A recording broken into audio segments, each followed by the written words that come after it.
Welcome to Homocide, the podcast. I'm Kevin. And I'm Brandon.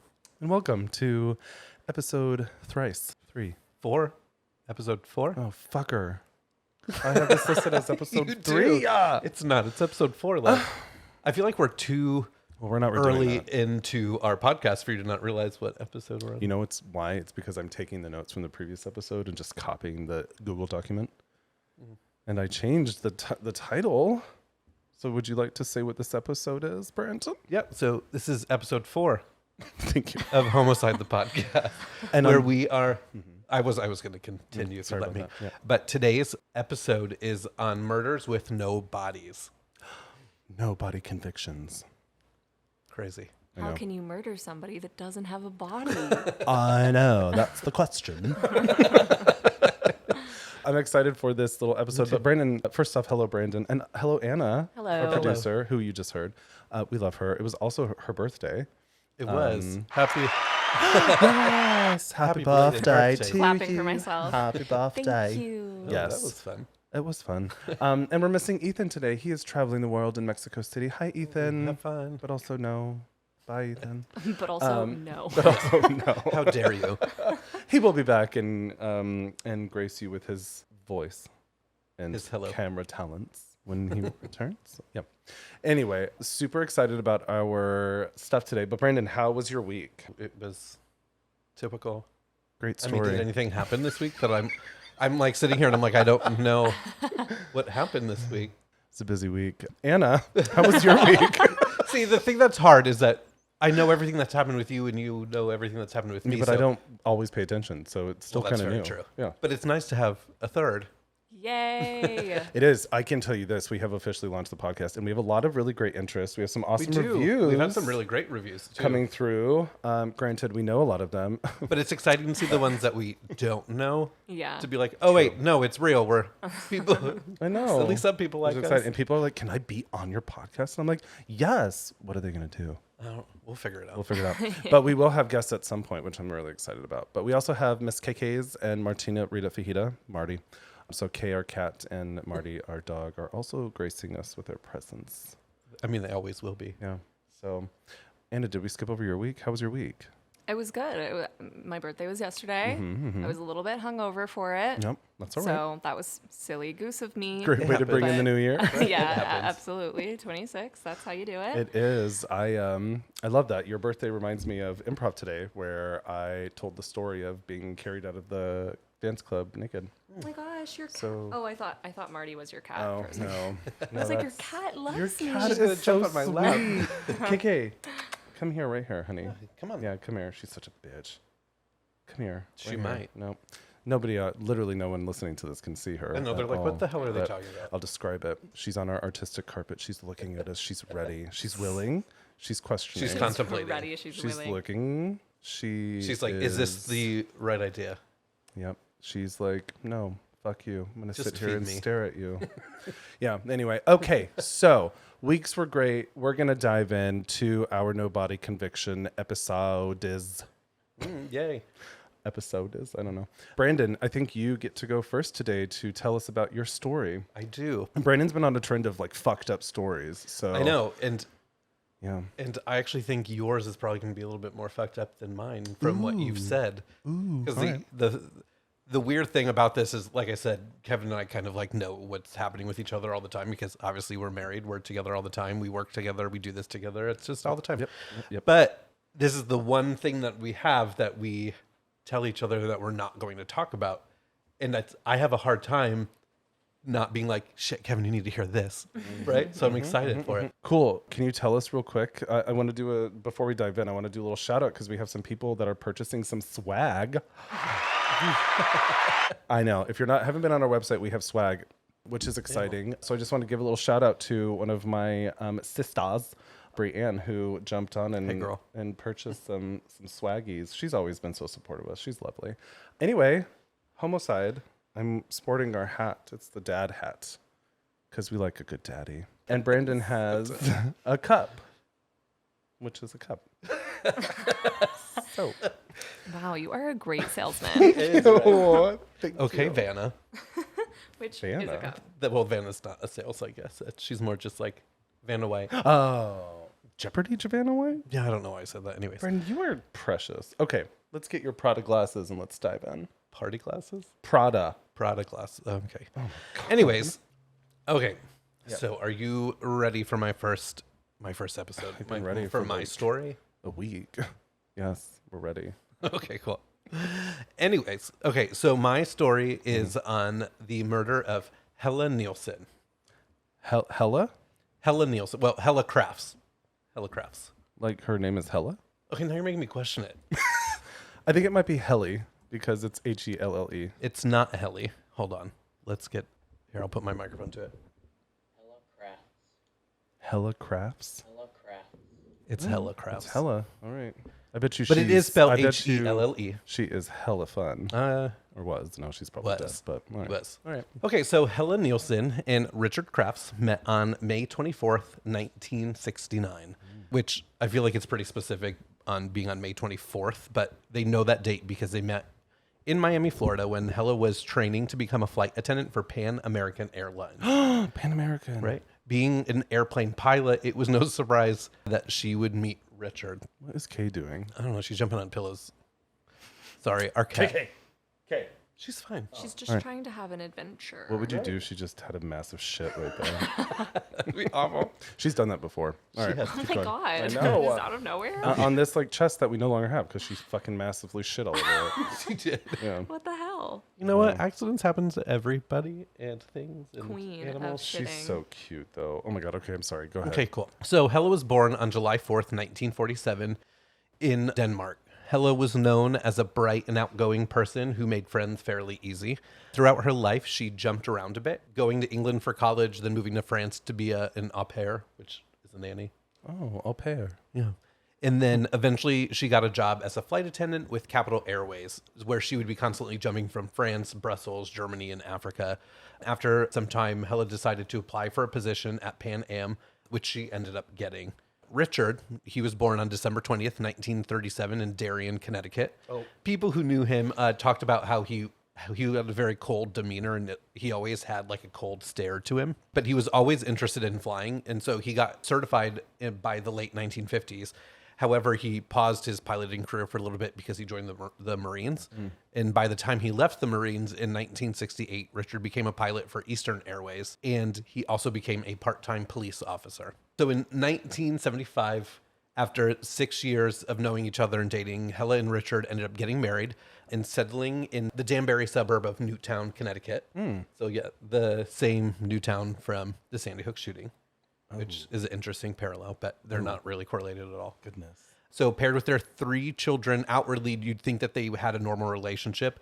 However, it was really rocky. So after 12 years of marriage, Helle knew something was up. Richard was often away, and although he was a pilot and he'd be traveling a lot, he was still, when he wasn't flying, he was still gone. So he just would get up and leave for a few days on end, and Helle wouldn't know where he was. So Helle assumed he was cheating.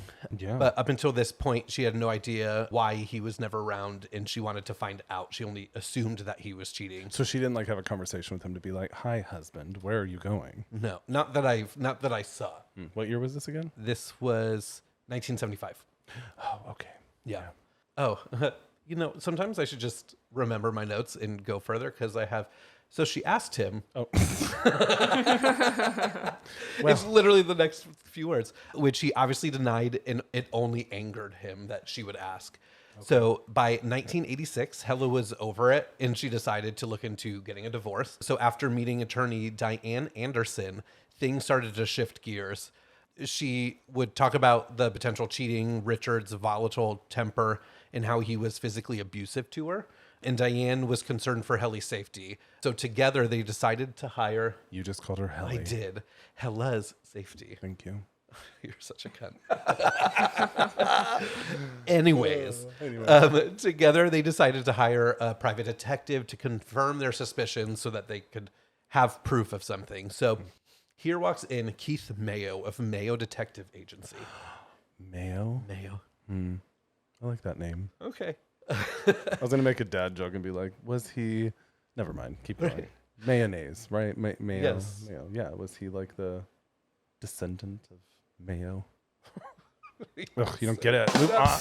No, I do get it. It's just not that funny. Okay, but you remember that fucking joke that you made in that last episode? What were we talking about? And you were like, oh, God damn it. I just heard it. Drano and the cat. Yes. That was stupid. It was stupid. I was listening to it again and I was like, oh my God. That's why I love you, though. Okay, keep going. Okay, anyway. So the only lead Keith was given was one of their phone bills because earlier Helen noticed a known phone number that she didn't know who it belonged to, and it showed up repeatedly on the phone bill. So she gave it to him and was like, here.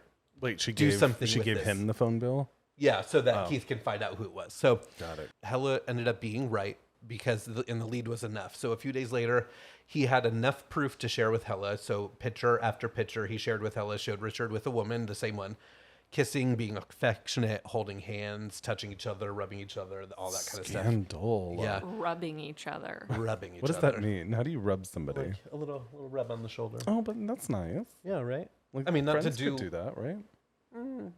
I mean, I guess friends don't kiss. they don't I mean, maybe kiss they do. I or don't be know. affectionate, or I don't I mean, usually. I know if my I like friends. somebody, I'm like, hi, but I don't. you just don't go like up I to don't. them. Even, And I kiss just don't them. rub people. Yeah, Yeah. like at all. Okay. Yep. Inappropriate. Now, Hella was expecting this, but it still hit really hard. Keith stated her response was that she just broke down and she cried for at least 5 to 10 minutes just sobbing, Understandably, I which mean, is sad. if you've been cheated, well, no, you haven't been never cheated on been because me and I cheated on you, which I have not. Getting cheated on sucks. If you've been cheated on, No. Oh. Knock on wood. Right. well, you've wood right there. Yeah, I have, and it's horrible. Yeah. Well, and that paired with Not by this Brandon. abusive relationship. No, not by me. Yeah. That's a good That thing I to know clarify. of. I know. I was about to shut say, the not fuck that I up. know of, but Yeah. I guess you just might not know, but Yeah. with how that goes. She broke Yeah. down. So yeah. even with going through this abusive relationship, obviously you marry somebody, you want to have a life with them, you have your dreams and your goals with them, and then that's like everything's crumbling at that point. But this ends up bringing us to the evening of November 18th, 1986. Kevin was born. You were alive. What year? November 18th, 1986. I had my birth year then. My birthday. I had my birth year. That was my birth year. So after a long trip from Frankfurt, Germany, Hella was dropped off at her house in Newtown, and was never seen again. It sounded like I said futon. It did. So Hella was dropped off at her house from a long flight that she was working with a friend, and she was never to be seen again. So throughout the next few weeks, people started to question her whereabouts, and she wasn't showing up for work. The crew was getting concerned. Their family and friends were getting concerned, and they all felt it was really unusual for her to leave. She had young kids still, and she wasn't the type of person to just get up and leave. So it was right at this time where Richard would give out a variety of different stories of where she was. First, he was saying that she was visiting her mother in Denmark because she was sick. He said she was visiting the Canary Islands with a friend. And then he also just would tell people that he just didn't know where she was. This is when her friends started to get even more concerned. So Helle wasn't, I just said it again. You threw it to me. I'm telling you, her name's Helle. I should have just put Hella on all of these. Hella. You know who would have loved this name? Gwen Stefani. Wait, she said holla back. No, never mind. Just kidding. You ain't no Hella back girl. I like that more. You ain't no hella back girl. Yeah, that's nice. All right. Helle was open to a lot of her closest friends about her relationship with Richard. So they knew that Richard and her weren't really close and that he would hit her.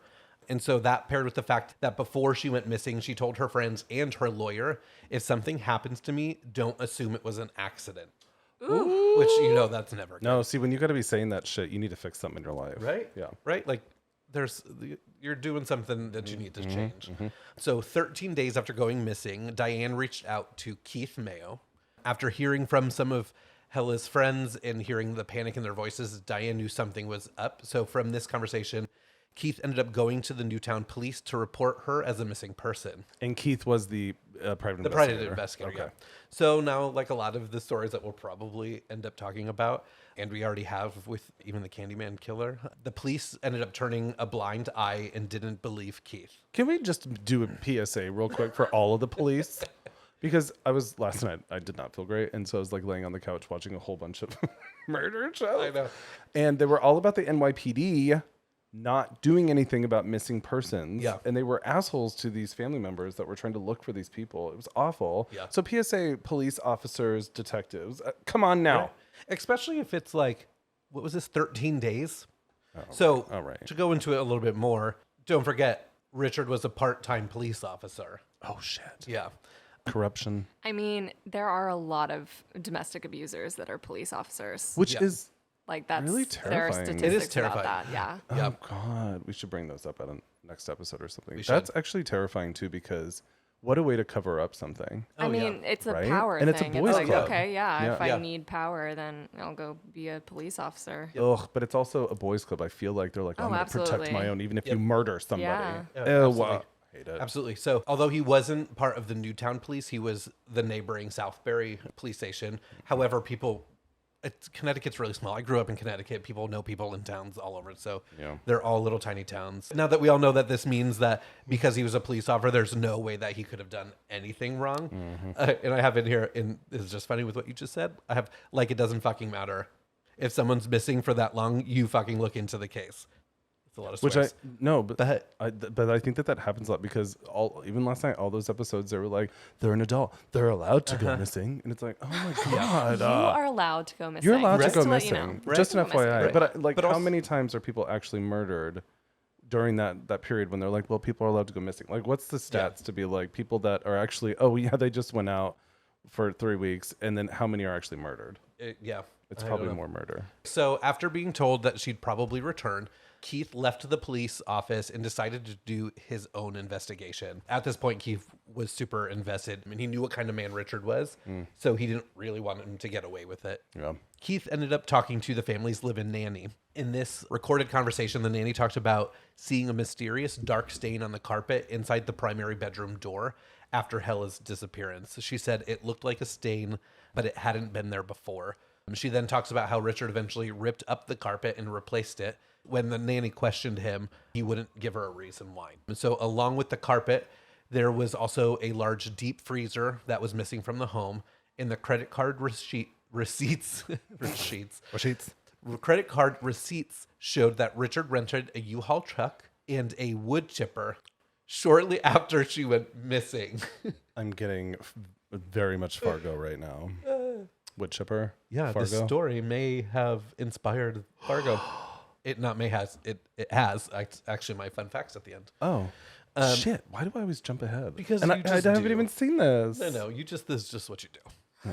Right? It's just you, and I love you. Oh, excuse me. Anyways, so he got the wood chipper, but they also found receipts for bed sheets, a comforter, and a chainsaw, Bed sheets, a chainsaw, a comforter, and a wood chipper. and a U-Haul truck. All right. Well, Yeah. a normal shop. Yeah. Yeah. It's just like a typical Target run. Sure. Your average Target. I don't think Target sells chainsaws. Or wood chippers. Or but U-Hauls. You never know. So with his evidence on hand, Keith eventually went to the county prosecutor who brought the case to Connecticut State Police, who took the case a little bit more serious. So they obviously started by questioning Richard. They asked him to take a lie detector test, and he was asked obvious questions like, do you know where your wife is? Did you kill your wife? And have you seen anybody kill your wife? Did you have you anyone seen kill your anybody wife? kill your I know, wife? I meant to say, weird did question. you? I know. That's actually not the question. I meant to say... God, I'm so dumb sometimes. I meant to say, did you have anyone kill your wife? Okay. Which makes more sense. That does make more sense. So, answering no to all of the questions, they were surprised to see that he passed the polygraph test. Yeah. Still questioning Richard, they decided to bring in the forensic experts. By December 26th, Richard was in Florida vacationing with his kids because your wife is missing for Naturally. less than a month Yeah. or just over. And Let's go to Florida yeah, where let's- everything is man's world. Yep. Yay, Disney. Yeah. Uh, Except for I that. killed my wife. Let's go to Disney. Oh, they went to Disney. I don't know. I just made that part I up. mean, probably. They went to with kids, Florida. I guess. Typically, when I hear that, I think. Well, they could have people went go to there. Dinosaur World or Legoland or Dinosaur World. Dinosaur? Sure. There actually is a dinosaur. Totally, World. it's right outside of Tampa. It's is. fucking weird. It is. I've never been, but I know No. somebody who works there. Yeah. So troopers quickly got a search warrant and decided to use that time to search his home, which ended up being pretty good, I guess. So bringing along Dr. Henry Lee, the director of Connecticut State Forensic Laboratory, their goal was to try to find something linking Richard to the missing case. As they were checking the bedroom, they found a few things. A few small fragments of carpet, a 6-inch streak of blood on the side of the mattress, and then Dr. Lee found 5 tiny little spots on top of the mattress that you could barely see of blood, or what he thought was blood. So bringing back the micro blood samples, bringing back all of the evidence. Bringing black all of the evidence. Such a weirdo. I know. Anyways, bringing back the evidence, they wanted to confirm a few things. They first confirmed that it was blood, and then they were able to confirm that it was human blood and that it wasn't like some other kind of animal or whatever. Yeah. That it was type O positive blood, which was the same as Helle's. They also did a microscopic analysis test that revealed that it was circulation blood and not menstrual blood, meaning the blood was due to some type of blood vessel injury. I didn't actually even know that was a thing. Yeah. I didn't know that they could determine.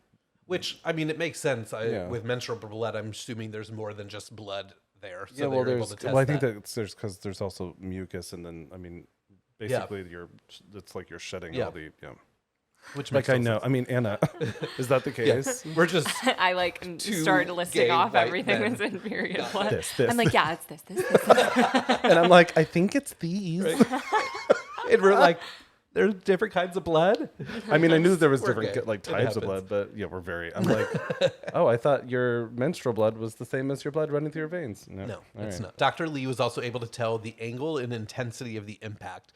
The blood hit the mattress at an angle of 10 degrees. So throughout his investigation, he determined that the blood splatter and the estimated speed of the blood droplets on the mattress, the tiny little specks that he found, were consistent with an injury from a blunt object being struck down on somebody who would have been kneeling or leaning over near the bed. Oh, honey, Hella. So after Helly, whatever. Hella. After the investigation, the police were looking for more evidence since they still had not found the body. It is then when Joseph Hines drops into the police station. He told the police that the night of the 18th, he was plowing the roads because there was a snowstorm that night. And he was driving by Lake Zor at 3:30 in the morning. I think that's how you say it. I could be not saying that right. Lake Zor? Zoar. Is that like a lake in Connecticut? Yeah, Oh. apparently it is. So he was driving by the lake and he noticed a rental truck with a wood chipper attached to it close to the shore of the lake. He saw a man appear for a short second in an orange poncho, but he couldn't really make him out. So interested in what Joseph was saying, the police were like, hey, could you bring us to where that was? And so he did. He brought them right to the spot. So the police searched the shoreline and collected a bunch of wood chips that were in the area. And at first, they didn't really see anything crazy. However, once they kept going, they started to find some interesting things like mail that was addressed to Helle and then some small pieces of metal. Mail? Mail, like it was addressed to Helle. Yeah, if you're gonna wood chip, you might as well throw the mail in. Right? Duh. Right. Let's get all the extra spam What the fuck? letters. There's throw a 'em in. lot. Yeah. Yeah. So according to homicide investigator Marty, I'm just going to say that because I don't know how to pronounce his last name. At this point, they really they didn't really know how the wood chipper was involved until they started to dig in a bit. So eventually they found around, I know. No. Yeah. So this is the fun part. So they found around 3 ounces of human tissue. That's not a lot. No. Well, just the crown of a tooth, an actual tooth itself, a fingernail with pink polish, chips of bones, bleach blonde hairs, and they counted there was 2,260 of them, which seems like a lot of hair. Wait. Yeah. Individual hairs. They were like one. They legit counted every single piece of hair. Sounds okay. Right? I mean, science. Sure. I just feel like that's a waste of time to count every strand of hair. Well, they probably had to go through and test them all to make sure that they came from the same person. Okay, So yeah, if they were collecting evidence and they found like I guess I'm assuming it's like clumps of hair, but clearly it was clumps of hair, but it was like pieces and they still went through and tested all of it. So they also found some more typo blood and then blue fibers that resembled Helle's favorite cotton nightshirt. They also decided to dive in the water to see if they could find anything else. And here they found the chainsaw broken into pieces, and oddly, the serial number was scratched off. Oh, he was a cop. Yeah, right. Yeah. Right. But bringing the evidence back to the lab, they were able to test it. While inspecting the chainsaw, they found traces of blonde hair, more hair, and blood and human tissue. They were also able to restore the serial number with a chemical solution, which so cool. they were able to trace it back to the warranty card of the chainsaw that had Richard's name all over it. Mm-hmm. Yeah, they inspected the hair, which matched the hairs that she used on that was off of her hairbrush to make sure that it was hers, and it matched. They checked the fingernails, and they tested the polish color on the nails with the color of the polish Helle owned, and it matched one that was sitting on her nightstand. Wow. They decided to test the bones that they found. They noticed a specific pattern on all of the little samples of bones that they found that didn't seem right. So they wondered if it was from the wood chipper. So they rented the same machine, the same type of machine. I don't think it was the same exact machine, but they tested the same type of machine, and they put a pig carcass through it, since their skin and bone is similar to humans. No, wow. I know, it's so gross. And there's actual videos of this. Like, I saw the video of them testing it and then throwing the pig in, but they were able to confirm a Ew, match. you watched the videos of them doing that?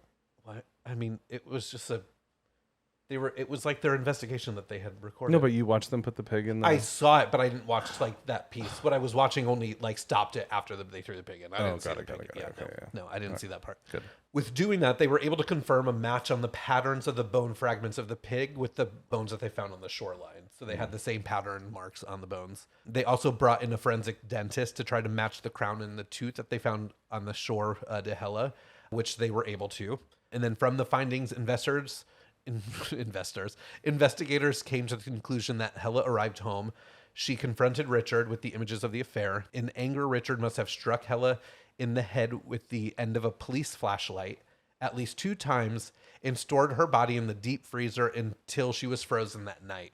So later that night, then they speculate that he cut her body with the chainsaw and then fed her through the wood chipper and tried to hide the remains at the lake because the body was frozen.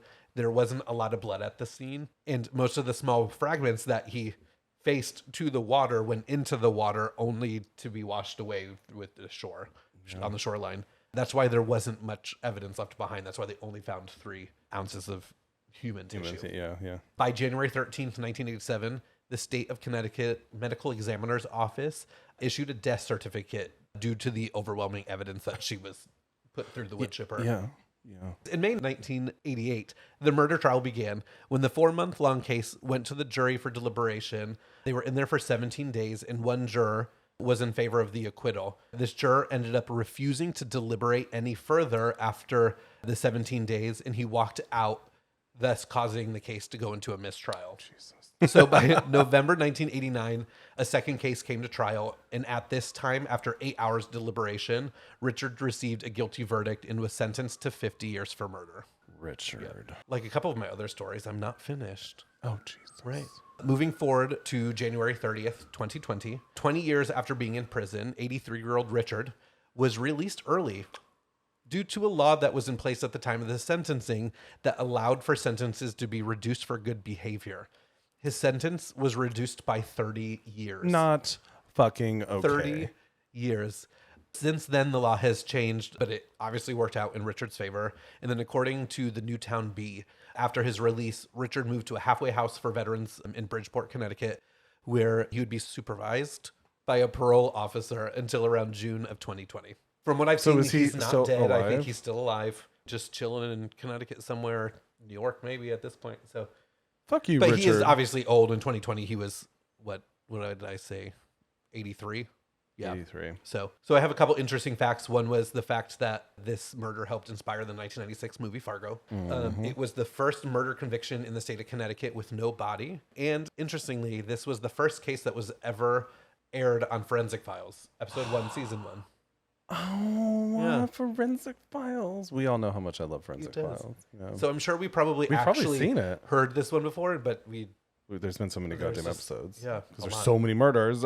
So that is the story of Brandon. Helle Crafts. Hella. All right, Brandon. Well, that was an interesting episode. Poor Hella. Right. Fucking wood chippers, man. I know. Whoever would think Yeah. about putting somebody in a wood chipper, it's like, fuck you. I know. It's also interesting, too, because no body conviction, but they had pieces. Yeah. Yeah. But, But there was no it's full true. body. It's no full body. Yeah. Okay. Are we ready? I'm excited for this. The noises you were making as you were writing this story. Guys, this one's rough. Okay, just a lot so No. It's sad though. Okay. So I also gave this one a title, and it's Dear Albert, You're Gross. Okay, I actually did find something because I thought this was interesting that there's like a stat out here for no body murder trials at this point. And you said that like your last one was the first conviction in the state of Connecticut, right? So apparently this is called corpus delicti, which means the body of the crime. Basically, it says that corpus delicti requires proof that a crime took place before an individual can be charged with that crime. So with murder, a corpse is considered the most crucial piece of evidence, which makes total sense. But a body can generally tell investigators when and how a murder happened, but there are cases where the victim obviously is never found, and homicide is prosecuted and often proven. But since 1843, more than 500 known no-body murder trials have been held in the United States. Wow. That's a lot. That is a lot. Yeah. Interestingly enough, I actually did look up to see who was the first person to ever be convicted. Okay. Did you know who that was? No. It's Robert Leonard Ewing Scott. It's a long name. Right, it's really long. He was convicted of killing his wife, Evelyn Throsby Scott, in 1959. He was the first one to be convicted of a murder without a Was body. that in 1843? Oh. Yeah. Well, you know. That might have been here because is your story here? Yeah. Okay. Yeah. Maybe we'll just edit that part. All right. No, it's good. No, we're keeping it in. Okay. Dear Albert, You're Gross. This episode is about Albert Fish, who's also known as the Brooklyn Vampire. The werewolf vampire. Oh, I didn't do my vampire. You did it. We don't say vampire, we say vampire. Also a Kaylee reference, my friend who died by suicide. Anyway, Albert Fish, also known as the Brooklyn Vampire, the Werewolf of Wisteria, the Boogeyman, the Moon Maniac, and the Gray Man. Oh, they gave him a lot of names. The Gray Ew. Man. The Gray Man. Why gray? Ew. Does it go into the story? It does. He was a serial killer, a child rapist, and a cannibal. No. Oh God. Like- Guys, Like 3 of the worst things somebody can Wait, be. like who's the star from the show that's a cannibal? Jeffrey Dahmer. No, Oh. the actor Ew. Oh. played alongside Timothy Chalamet in Call Me by Your Name. Oh God, Army he's Hammer. so gross. Army Hammer. Oh, bummer. Anyway, yeah, gross. Okay, this guy's way worse, but he's also gross. Albert Fish was born Hamilton Howard Albert Fish on May 19th, 1870 in Washington, D.C. to Randall and Ellen Fish. He was small, quiet, and unassuming. Those get you. As a They'll creep up on child, as a child, he was actually plagued with mental illness and mental. God, am I Brandon? Shut up. Anyway, mental illness actually ran through his family. So his brother was actually in an asylum. His uncle had been diagnosed with mania, and his mother routinely experienced visual hallucinations. Jesus. Kind of sounds like Victor Licata. I know. There's some parallels. Albert's father was actually 75 years old Oh my when he gosh. was born. Oh, Damn, that's all. In 1870? Yeah, I thought people didn't live that long. Well, he did. Maybe he didn't eat all the rotten meat that they sold in the early days. Yeah, probably. So when Albert was born, his dad lasted 5 years and he actually died. What's a little bit sad about this is that his mom could not afford to take care of him and his 3 siblings, so she actually had to put them in an orphanage. Oh. And here's where shit turns. The orphanages were very different back then in general. They're not great. I've been in them. Yeah. But I mean, they I think were life back then was just it was just a different. lot different. For sure. I mean, there was no electricity, no plumbing. No. Well, Was there? When did all that start? I probably should. Yeah, it was 1870. Yeah, that Yeah. was like well before that. Maybe. Sure. Look it up. Anyway, so it's said that the orphanage is where he conceived his passion for pain, Ew. his personal passion for pain. Like he hurting gave himself. birth to his passion for pain. That's That's actually what the word fun. Just conceived wait. means. Right. Conceived his passion. So Oh, like hurting himself or hurting others. you'll see. Apparently, at this orphanage, they would regularly beat children and encourage them to Whoa. hurt each other as well. What the fuck? Like They did it so the much. Orphanage? Yes, but It's like yes. Orphanage Fight Club. basically. So here's what's fucked. Fish loved the punishments. So while the other kids I just love that you're going by his last name. Fish. The fish Fish. loved it. fish. Thank you for finding this You're entertaining. You're serving fish. No, that's not a good term. I know. Anyway, so he loved the punishment. So all the other kids in this orphanage did not like to be punished. He was like, bring it on. He truly enjoyed the pain so much that he began to associate pain with pleasure, which then grew into a sexual sexual gratification. Oh. And he was still like a young boy. And it's so crazy that your brain can like change that. In 1880, Albert's mom, Fish's mom, Albert's mom, was able to financially support and raise her own children again. So she actually took them all out of the home.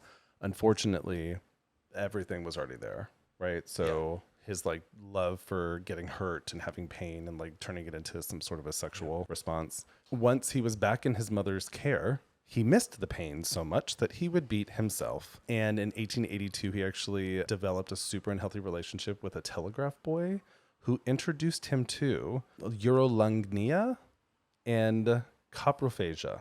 Okay. What? So urolagnia, I'm probably saying that wrong, is sexual, I don't know what it is with P here, but sexual excitement associated with urine and or urination. No. Sexual excitement. So he loved some pee. And then coprophagia is the act of consuming one's own feces. No. Oh, No. I know. No. Like consuming your own shit. He Yes. ate his own poop. Yes. That's With How the did he telegraph not? How boy. do you not die from that? I feel like you should immediately die. Or something. Like you have worms or something. I don't know. like, Something happens. And that's not at a time where they had like gum or Tic Tacs. Also- or probably toothpaste. Did they have toothpaste then? like your breath stinks. Why you smell like shit? You got some shit breath. That's so Disgusting. bad. Anyway, so yeah, this telegraph boy and him were like obsessed with playing with pee and eating their poop. So cool. Awful. I know. So disgusting. If you have friends that do this, move away. Right? Don't be friends with them. Here's what's interesting. So this Imagine is actually having a friend and being like, oh yeah, I love to eat I my love shit. to eat my own shit. I would be like, goodbye. We are no longer friends. No. From eating his poop, he started developing sadomasochistic tendencies, which led to his obsession with sexual self-mutilation. Mutilation. Sexual self-mutilation. Like hurting himself while pleasuring himself. Oh, wait. He would take needles and shove them. I mean, you just have to say a needle. I don't. Like, No. actually, Oh. just quit. Shove them where? Quit that He would sentence right there. shove needles into his abdomen and into his groin, embedding them in his body. He would leave them in his body. There was no taking them out. Oh, There's actually an x-ray online where you can see 29 needles embedded in just his groin. And we know what our groin is, No. correct? oh my god. That's in Guys. your back, right? I'm just You fucking. kidding. Oh, I I'm was just like, what? kidding. Did you not take anatomy? Yes. No.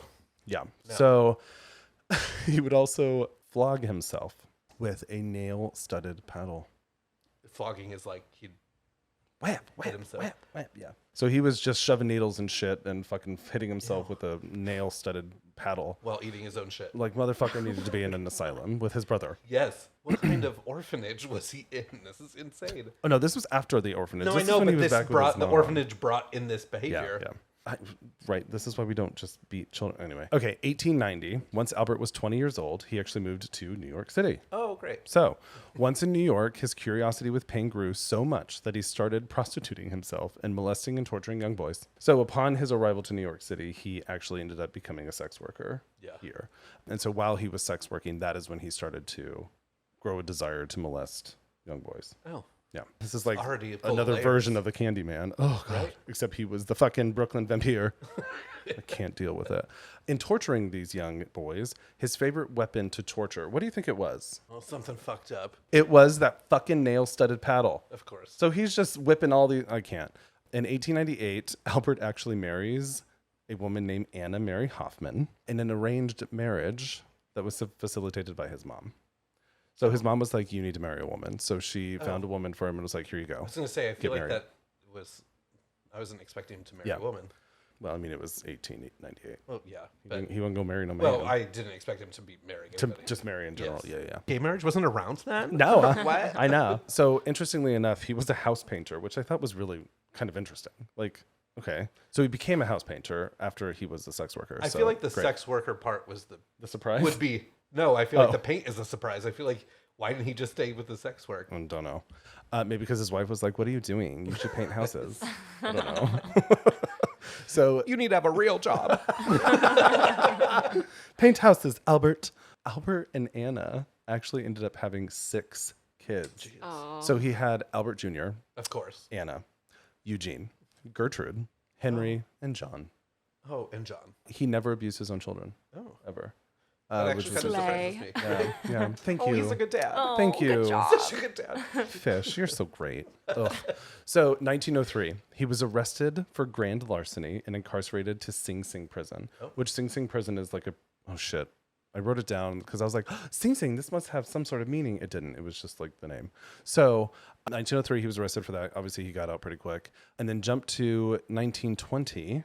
He was working in Wilmington, Delaware, where he meets a guy named Thomas Keaton. And Thomas Keaton was said to have like developmental disabilities, but they started engaging in a sadomasochistic relationship. So what's interesting about this is that it's unclear if the relationship was actually consensual, but Albert is actually quoted as saying that he was intellectually disabled.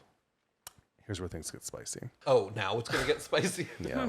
So 10 days after the relationship started with Thomas, Albert decides to lure Thomas to an old farmhouse for a little rendezvous. Of course, rendezvous. In an old farmhouse. It's like the fucking baseline for all gay porns, I feel Right. like, which is stupid. But anyway, so for their little rendezvous. But instead of having a rendezvous, Thomas gets there and finds himself locked in this farmhouse. And instead, Albert tortures him for 2 weeks by mutilating his body, eventually leading to him cutting his penis almost off in half. Off in half. There's differing stories for both, but something happened to the dude's penis. Okay. So 2 weeks? 2 weeks. In his excitement, Albert initially planned on killing Thomas, but decided against it because he felt it would bring unwanted attention to him. Instead, he's like, oh goodness, I made a mistake here. He puts peroxide on Thomas's wounds, bandages up his penis, gives him $10 for his troubles. And he never sees Keaton again. So you said he was afraid to get attention from that? So He let him didn't go want the unwanted attention. from killing him. So wouldn't he get more attention if the person was like, So- hey, this guy You just did tried this to to cut me? my penis off. I'm thinking so, but yeah. But I also found it to be really interesting that he gave him $10 for his troubles. Right? For his trouble, you just cut my penis off. Right? You just There's tortured no me troubles. for 2 weeks. Like, I'm pissed, right? Okay. That's like the first time that I got blackout drunk and I was like in a car with somebody, like, the Uber pulls. Yes. And I'm like super drunk and the other person is just unsuspectingly there. And when I got out of the car, I was like, I gave them some money and I was like, for your troubles. For your troubles. For dealing with I me love on that you this did car that. ride. Right? For your troubles. I just like he $10. I mean, $10 and 18 whatever that was, 1920. That was quite a bit, right? In general, but like, Yeah, but that's I Not wonder, enough. like, how was that exchange? was not Was he worth like, my torture. No. I know, like, oh, I bandaged you up. Here's $10 for your troubles. Farewell. Fucking weird. At this point, Fucking maybe Albert. just kill me. Like, I don't. Albert is actually quoted, because he's admitted to all of this shit. So he's actually quoted as saying, I shall never forget his scream and the look he gave me. What the fuck? Yeah, you just cut my dick. Like, what look did he? I can't. So, okay. And did you not expect a scream?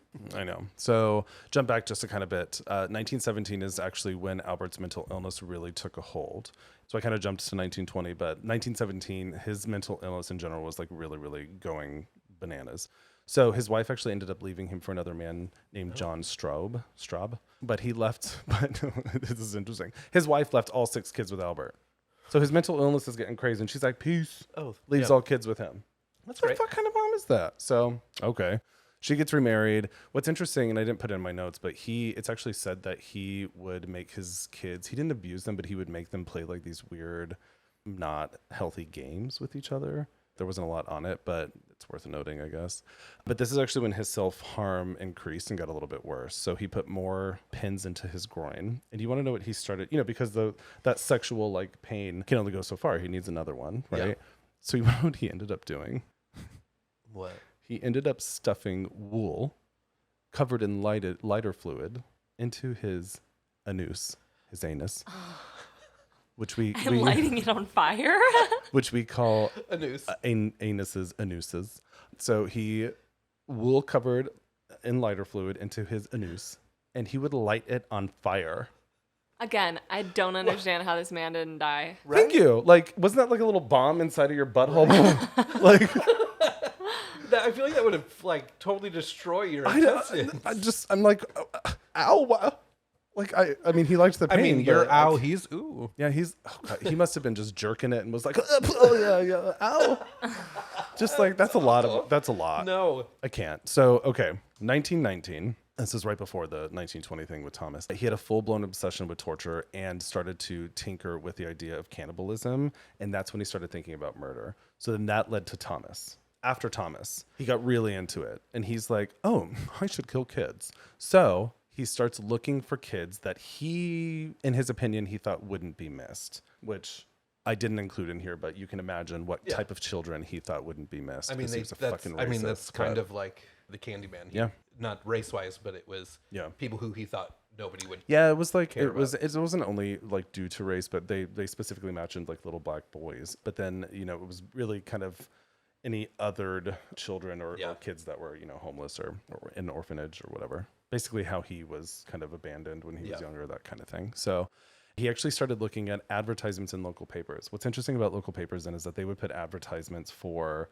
personals basically, but also looking for work for their kids or work for themselves with kids. It was kind of an interesting thing, but local families would put out advertisements looking for someone to perform housework as well sometimes, or young men would put personals out for work as well. So he was kind of scouring through there to like figure out what he wanted to do. Yeah, just to find something. First known attempt, July 11th, 1924. So 4 years after Thomas, he sees Beatrice Keel, an 8-year-old girl playing at her parents' farm in Staten Island. He tries to lure her by offering her money to help him look for rhubarb in the fields. Just a nice stroll in the fields for rhubarb. Her mother saw him and actually chased him away. But he did end up coming back to get her, and her parents caught him sleeping in their barn and chased him away. He never went back. So that was his first attempt. Beatrice, you lived, girl. Here's the confirmed. May 25th, 1928, 4 years after that. Albert sees a classified advertisement in the New York World placed by Edward Budd, who wanted a working position in the country. Edward was like a 18-year-old kid. 2 days later, Fish, who was 58 at the time, met with the Budd family at their Manhattan home under the guise of hiring Edward, the 18-year-old, and his friend Willie to go and work on his farm that was like upstate. Upon going to the house and meeting with the family, Mr. Fish, Albert, saw Edward's sister, Grace Budd, and thought, oh, I want her. So he moved on from Edward, and who was his first intended victim, to Grace, and was like, yep, that's who I'm going to get. He leaves, comes back the next day to meet with him again. Yeah. And he's meeting with him, and he's like, yeah, I'm going to bring you up to the farm, and I'm definitely going to hire you guys. And Grace was standing with her parents, like kind of behind them. And he was like, oh, hey, to her parents. And her parents were Delia Flanagan and Albert Budd. He says, hey, I'm going to go to my niece's birthday party later. Would Grace want to come with me? And the parents are like, sure. So he takes Grace to this birthday party, and she never returns. And he never returns either. Fast forward. Yeah, no, don't. How old was she again? She was 10 years old, 10-year-old little Grace. And she was like dressed in her like Sunday best and was like so excited to go to this birthday party. And it's awful. She never comes back. There's this whole thing that ensues. They think somebody else like took her, and then that kind of whatever doesn't work out, obviously, because he didn't end up he's not the one who took her. November 11th, 1934. So remember, this was May 25th when she went missing. November 11th, 1934. Several years later, a letter arrives to Grace's parents. And I'm going to read you the letter. Oh, this is fucked up, guys. Oh, this is what you were warning me about. Okay. My dear Mrs. Budd.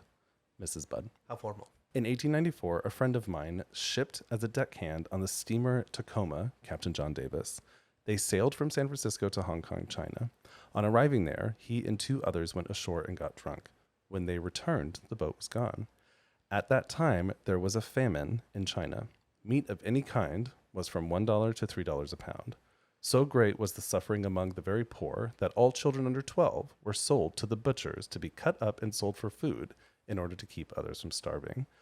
A boy or girl under 14 was not safe in the street. You could go in any shop and ask for steak, chops, or stew meat. Part of the naked body of a boy or girl would be brought out and just what you wanted cut from it. A boy or girl's behind, which is the sweetest part of the body, and sold as veal, cutlet, brought the highest price. What the This is in the letter he sent to them? Yeah. John stayed there so long, he acquired a taste for human flesh. On his return to New York, he stole 2 boys, 1 7 and 1 11, took them to his home, stripped them naked, tied them in a closet, then burned everything they had on. Several times every day and night, he spanked them, tortured them, to make their meat good and tender. Oh my God. First, he killed the 11-year-old boy because he had the fattest ass and, of course, the most meat on it. Every part of his body was cooked and eaten except head, bones, and guts. He was roasted in the oven, all of his ass, boiled, broiled, fried, stewed. The little boy was next, went the same way. At that time, I was living at 409 East 100th Street, right side. He told me so often how good human flesh was, I made up my mind to taste it. Oh my God. I mean, I tell you all the time how good oysters are, and you won't even touch them. No, fuck that. And I would never eat human flesh either. Who would be like, oh yeah, my friend told me about this Gray's human. It's fucking weird. So he was just, Well, he was setting up the story for what I'm sure you're for about this to part. say. And remember, this is little Grace's mom. On Sunday, June the 3rd, 1928, I called on you at 406 West 15th Street, brought you a pot cheese, strawberries. We had lunch. Grace sat in my lap and kissed me. I made up my mind to eat her.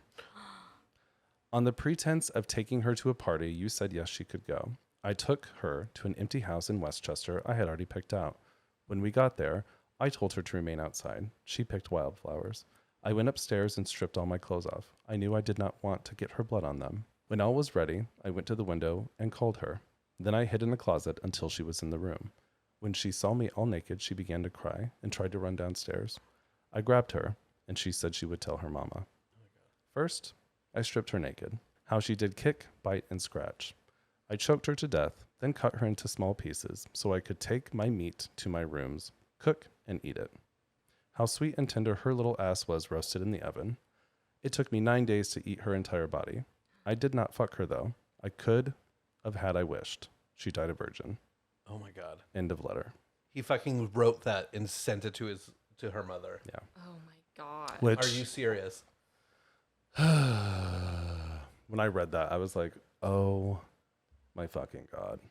The only thing that would make that story worse Mm-hmm. is I thought you were about to say that the cheese thing that they ate together Was her. Oh my Well, God, she that's was so- home then. Yeah. Yeah, so she So was, she still, was still alive. alive. Yeah, But yeah. in my head for a second, I was like, oh I my know, I God, know. he like chopped up her body and then brought it back Yeah. for her own mother to eat. Which you're like, oh. I like It was- have no words. This is I know. awful. It's just, okay. I'm still so shocked. Yeah, so that was the letter that was sent to Grace's mom. I couldn't imagine the feeling of seeing that and reading that. I know. Like, It's what do you? fucked. Yeah. So, okay, Grace's bones were never found. So nothing was found at all. Once they got the letter and obviously read it, the Buds actually turned the letter over to the police, obviously. So here's what's interesting. Investigators noted that the envelope was adorned with a small hexagonal emblem representing a local association for private chauffeurs. They found a janitor at the company's headquarters who admitted to taking some of the stationery home. When they investigated his former residence on 52nd Street, so basically that the letter led to him as a suspect, Yeah. Albert Fish in general. Well, yes. Duh. Yeah. But not only because of the words, but because of this specific thing. Oh, okay. The company's headquarters, which led to him, which led Yeah. to them going to where Albert was last living. They investigated his former residence at 52nd Street. The landlady revealed that a man named Albert Fish had checked out of the now rooming house mere days prior. So she actually agreed, and they figured it might have been him. So she actually agreed to contact Albert and say that basically there was a check waiting for him and he had to come back to claim it. It led Fish to return, and the authorities arrested him on December 13th, 1934. Albert admitted to killing Grace and said he's killed children all over the country. Oh. And in fact, like even when he was talking about his, Like he just openly was like, oh yeah, I killed other people too. 100%. But he also talked about the fact that he said it in a really gross way. He goes, I have kids all over the country, not referring to them killing them, but referring to him sexually molesting them. And then he said that he's killed kids all over the country. So he's like, I have a kid in every state. It was fucking gross. So he's like flaunting it off. Like he's so fucking proud of himself. Yeah. So Dirtbag. he actually, in this whole time, there were other kids obviously in that same area that went missing. But I included this one because he was convicted on no body, but there were 2 bodies. He just wasn't convicted of them. So there were actually 3 killings that he admitted to, although he was suspected of 9 just in that area. He admitted to killing Francis McDowell and Billy Gaffney. So Francis McDowell was reported missing on the 14th of July, 1924. His body was found hanging in a tree in some woods that were near his house. The autopsy revealed that he was severely beaten, sexually assaulted, and ultimately choked with his own suspenders. But another article that I read said that he actually had like strips of his like skin that were like missing and shit too. Oh my God. Yeah, so he was just, it was fucked. So the other one, Billy Gaffney, was playing in his apartment's hallway with a Billy Beaton and his brother. Beaton's brother briefly left to check on his sister, and when he returned, the 2 young boys had disappeared. Billy Beaton was later found on the roof of the apartment, but Billy Gaffney was never found. When asked about Billy Gaffney, Beaton said the boogeyman took him, which is creepy as fuck. That's also why he got that name. So March 11th, 1935, his trial actually started and lasted 10 days. He actually, his defense team claimed insanity, but the jury declared him to be sane and guilty, and he was actually sentenced to death. Good. So January 16th, 1936, and they didn't fuck around with death penalty then. They like killed you right away. They didn't, Yeah. You didn't stay You in didn't prison wait for like for 40 years. years. And so, yeah, January 16th, 1936, he died by electrocution at Sing Sing prison, the same prison that he had went to several years before. And here's what's really fucking weird. So when he found out that he was being electrocuted, on his walk to the chair, he says, "This will be the supreme thrill, the only one I haven't tried." Because remember, he loved pain. So he's on his way to That's get disgusting. killed. And he's just excited. And he's about like, oh, supreme thrill. it. Well, then you should have just done that to Thank you. yourself. Yeah, and you not killed should all have these just killed children. yourself. Like, Yeah. ugh. His final statements to his lawyer actually were so vile. So he wrote final statements. They were so vile that the lawyer was unwilling to share it. And the lawyer actually said, "I will never show it to anyone. Oh, wow. It was the most filthy string of obscenities that I have ever seen." Oh, my gosh. And that, my friends, is the story of Albert Fish. Oh, my gosh. Which is why I said, "Dear Albert, you're gross." Yeah. Dear Albert, fuck you. I know. So did he only eat Grace?